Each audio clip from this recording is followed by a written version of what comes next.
ذرا 2 لمحے کے لیے ہم اپنے گھر کی صبح کا منظرنامہ تو دیکھیں، کتنی اداس صبح ہے ہمارے گھر کی۔ جناب یہ کن کا گھر ہے؟ جناب 2 بیٹے ڈاکٹر ہیں، 1 بیٹی وکیل ہے۔ جناب یہ کن کا گھر ہے؟ یہ جناب تاجر مارکیٹ کے صدر ہوتے ہیں، ان کا گھر ہے۔ جناب یہ کن کا گھر ہے؟ جناب یہاں سب پڑھے لکھے لوگ رہتے ہیں، معاشرت سے لے کے معیشت اور معیشت سے لے کے سیاست تک ایک ایک پہلو پر ان کی بڑی کڑی نظر ہے۔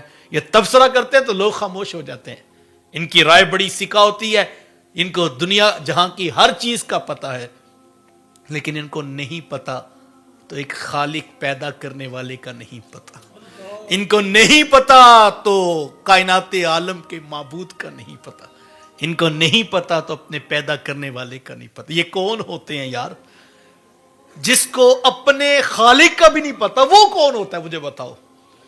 وہ کتنا اداس چہرہ، وہ کتنا بھیانک دماغ ہے جو دنیا میں تو اڑتی چڑیا کے پر بھی گن لیتا ہے۔ اس کو پتا ہے کہ جناب اگلے ٹینیور میں کہاں کہاں سے رنگ روڈ گزرنا ہے، کہاں کہاں سے موٹر وے بننی ہے، کون کون سے پروجیکٹ ہیں، کہاں پہ پلاٹ سستے ہیں، کہاں پہ پلاٹ مہنگے ہیں، آگے کیا ہونے والا ہے، ملک کہاں پہ کھڑا ہے، دنیا کہاں پہ کھڑی ہے، سپر پاور کہاں کرنے جا رہی ہے، اس کو سارا پتا ہے، لیکن اس کو نہیں پتا تو اپنے خالق کا ہی نہیں پتا۔ وَلَا تَكُونُوا كَالَّذِينَ نَسُوا اللَّهَ، قرآن نے کہا تھا ان کی طرح نہ ہونا جنہوں نے اللہ کو بلا دیا۔ جو رب کو ہی بلا بیٹھے، یار وہ کون ہے؟ پیدا کرنے والے کو ہی بھول گیا؟ کیسا مخلوق ہے، کیسی مخلوق ہے؟ کہا وَلَا تَكُونُوا كَالَّذِينَ نَسُوا اللَّهَ، ان لوگوں کی طرح نہ ہونا جنہوں نے اللہ کو بلا دیا۔ جب انہوں نے اللہ کو بلایا تو پھر ان کے اوپر عذاب کیا ہوا؟ فَأَنْسَاهُمْ أَنفُسَهُمْ، قرآن کہتا ہے پھر وہ اپنے آپ کو بھول گئے، ان کو اپنا بھی نہیں پتا ہم کون ہوتے ہیں۔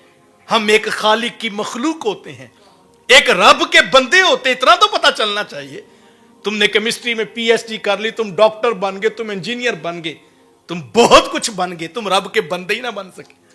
ایک سجدہ جسے تو گراں سمجھتا ہے، 1000 سجدے سے بندے کو دیتا ہے نجات۔ ایک مالک کی دہلیز پہ جھکنے کا مزاج پیدا کرو۔ یہ سجدہ کبھی قضا نہیں ہونا چاہیے، یہ کبھی نہیں ہونا چاہیے، یہ میرے رب کا مجھ سے تقاضا ہے۔ ذرا دیکھو تو صحیح، اس نے نماز کو کتنی خوبصورت ڈیزائننگ میں انسان کو ترتیب کر کے دیا۔ میں کہتا ہوں یار، کسی نے رستہ بتا دیا ہو تو گاڑی چلانے لگے تو ساتھ والے دوست نے کہا ذرا شکریہ ادا کر دو، تھوڑا سا بتایا آگے سے جا کے بائیں ہو جائے تو ساتھ والے نے یاد دہانی کروا دی، جچتا نہیں، اس نے ہمیں رستہ بتایا، اس کا شکریہ ادا کر دو۔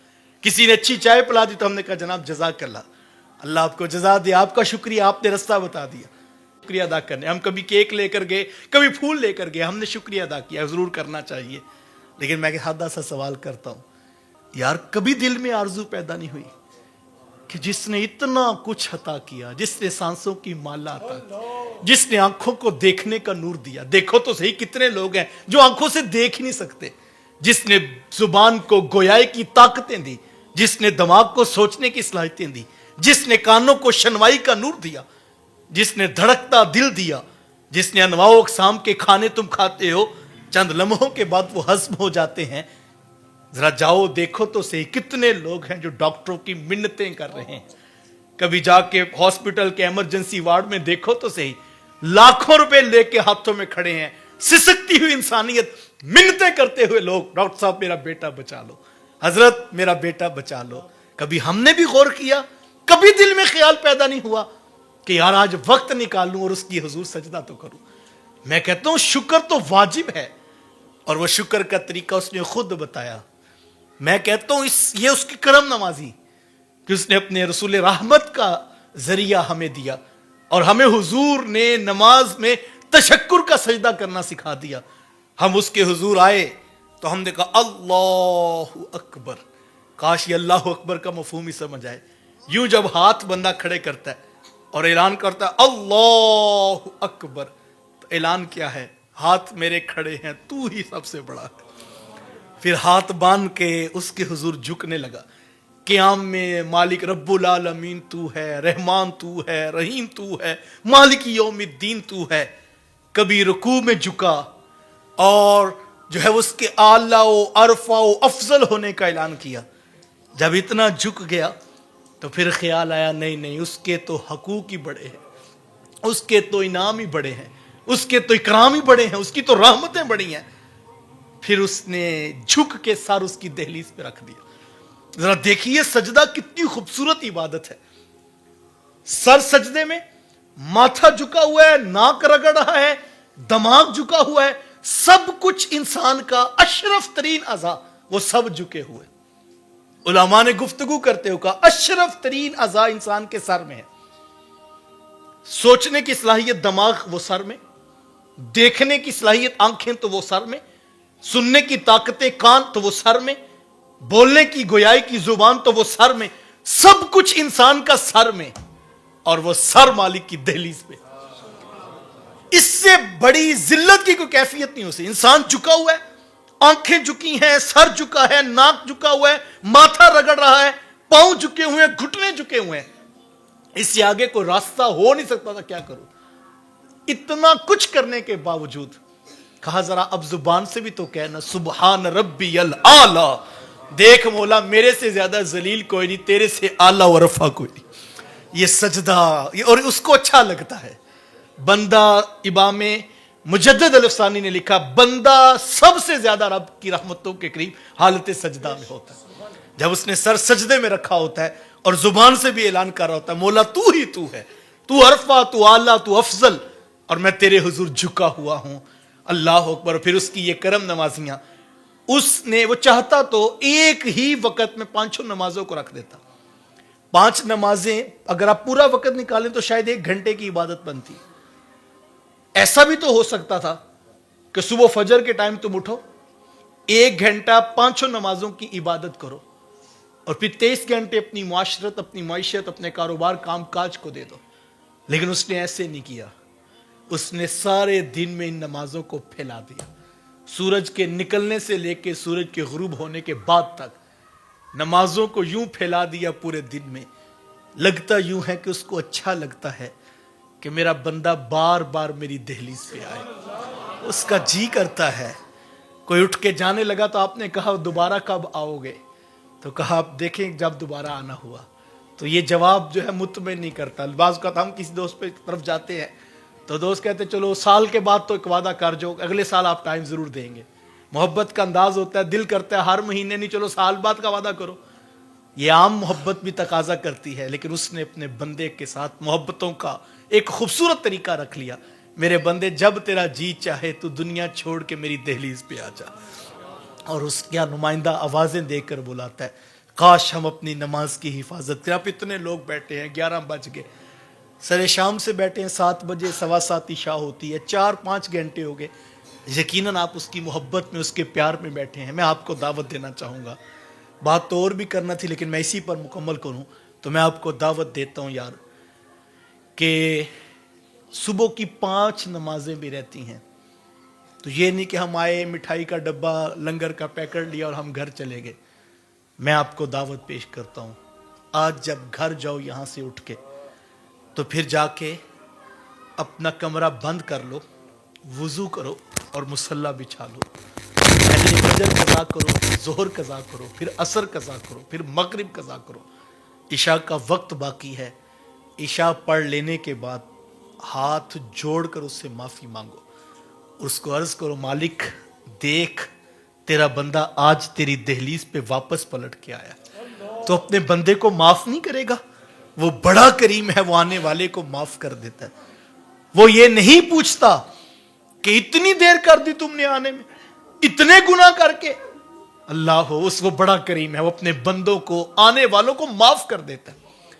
داتا صاحب نے کشف المحجوب میں لکھا ہے ایک واقعہ کہ ایک بوڑھا شخص تھا, تو اللہ والوں کے قریب سے کہیں سے اس کا گزر ہوا. کچھ لوگ بیٹھے تھے تو آگے بڑھ کر اس نے کہا کہ حضرت میری معافی کا بھی کوئی رستہ ہو سکتا ہے؟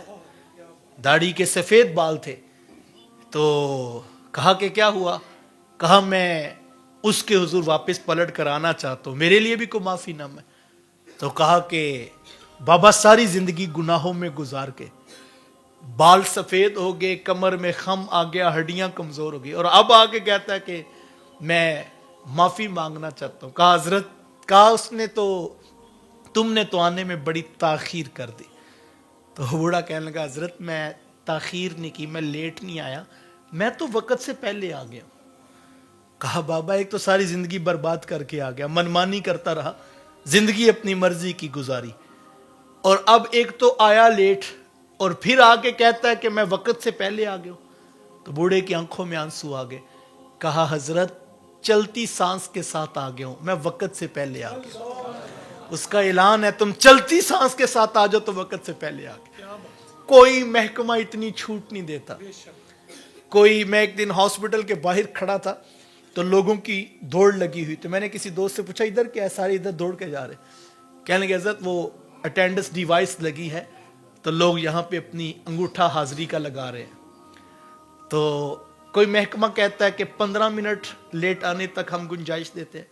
کوئی بڑا فراخ دل ہوتا ہے کہتا ہے چلو آدھے گھنٹے کی رخصت دے دو. کوئی کہتا ہے چلو 1.5 گھنٹہ کر لیتے ہیں, اس سے آگے تو نہیں, پھر کٹوتی شروع ہو جاتی ہے, پھر سرزنش ہوتی ہے.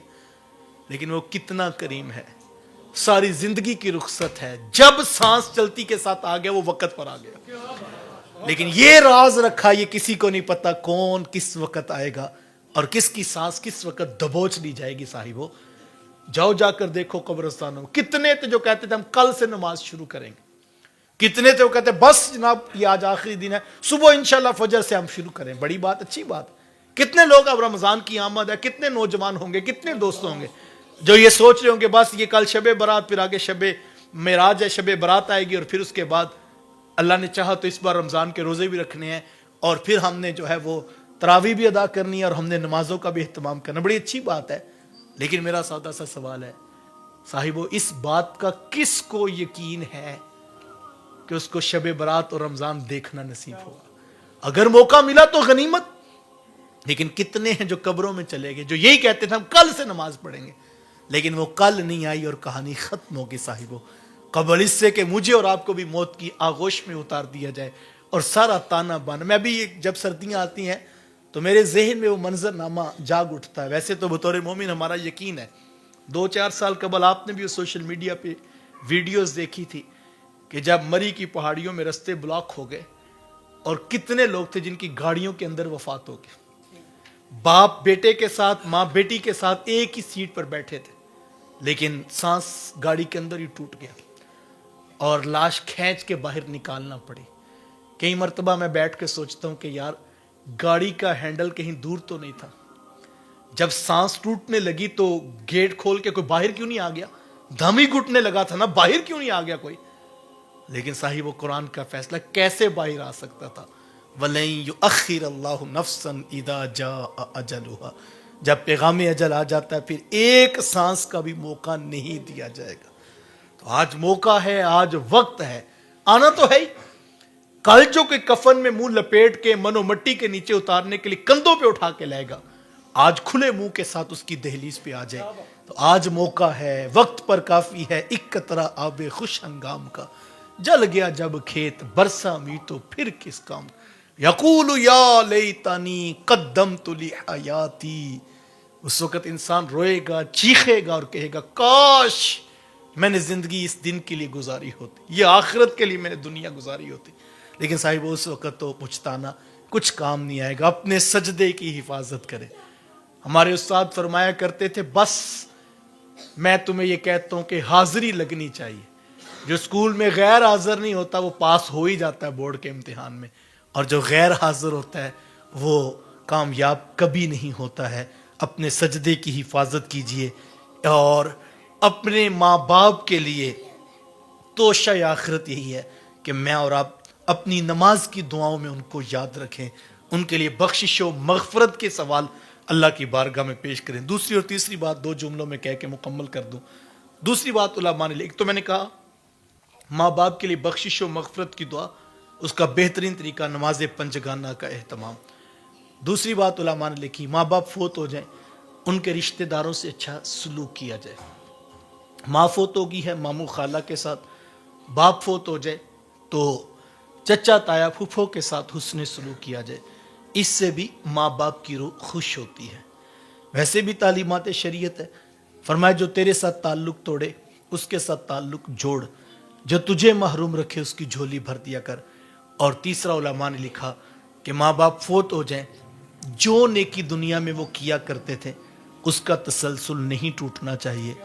کسی غریب کی مدد, کسی یتیم کی فیس, کسی بیوہ کے گھر میں راشن, کسی مسجد, مدرسہ یا ہاسپٹل میں فنڈ بھیجا کرتے تھے. تو یہ نہیں کہ وہ آئیں تو آپ کہیں کہ اب کل سے آپ نہ آنا, وہ تو حاجی صاحب کرتے تھے اب آپ نہ آیا کریں. ایسا نہیں ہونا چاہیے. نیکی تسلسل سے آگے چلتی رہنی چاہیے. فرمایا جس نے نیکی کی بنیاد رکھی اور اس کے دیکھا دیکھے اور لوگ بھی نیکی کرتے رہے, فرمایا اللہ سب کو اجر دے گا, سب جتنا اجر اس پہلے شخص کو دے گا کہ اس نے نیکی کی بنیاد رکھی تھی. تو ہمیں نیکی کے تسلسل کو جاری رکھنا ہے. بعض اوقات ہم یہ سمجھ کر چھوڑ دیتے ہیں یہ تو چھوٹی سی نیکی, اس کا کیا فائدہ ہوگا. اللہ کے نام پر کیا ہوا ایک عمل چھوٹا نہیں ہو سکتا. اس کے نام کے ساتھ جو چڑ جڑ جاتی ہے وہ بڑی ہو جاتی ہے. ہمیں تو کہا کہ گزرتے ہوئے اگر کوئی تکلیف دہ چیز بھی تم نے ہٹا دی, اللہ کے ہاں یہ بھی صدقہ لکھا جاتا ہے. فرمایا نیکی کو حقیر نہ جانو. اگر تم راہ خدا میں ایک خشک کھجور صدقہ کر سکتے ہو, فرمایا اس کی رحمتوں سے بعید نہیں, اس کھجور کا صدقہ وہ تمہیں جہنم سے آزاد کرتے. تو آئیے نیکی کے سفر کا آغاز کریے. آگے موسم سیام, موسم بہار آ رہا ہے. نیکی کمانے کا موسم ہے. ہر چیز کا ایک ریٹ ہوتا ہے, ایک سیزن ہوتا ہے. نیکی کا ریٹ اور نیکی کا سیزن تو 70 گنا رمضان المبارک میں بڑھا دیا جاتا ہے. اور جب 30 دن ہم مسلسل پریکٹس کریں گے اور خواہش نفس کو کنٹرول کریں گے, روزے رکھیں گے, عبادات الہی کریں گے, اس سے ایک جو روحانیت اور طاقت ہو, اللہ کرے ہم ساری زندگی نفس و شیطان کے دجل و تلبیسات کا مقابلہ جو ہے وہ کر سکیں. میں میزبان عالی مرتبت کا شکریہ ادا کرتا ہوں جنہوں نے اتنے لوگوں کو جمع کیا اور خیر کے اس کام میں مجھ ناچیز کو بھی شامل کیا. اللہ تعالیٰ اس کاوش کا ایک ایک لمحہ قبول فرمائے. شرکائے مجلس سے کے ایک ایک فرد سے لے کر آخری شخص تک سب کو اللہ تعالیٰ اس کی برکت نصیب فرمائے. وآخر دعوایا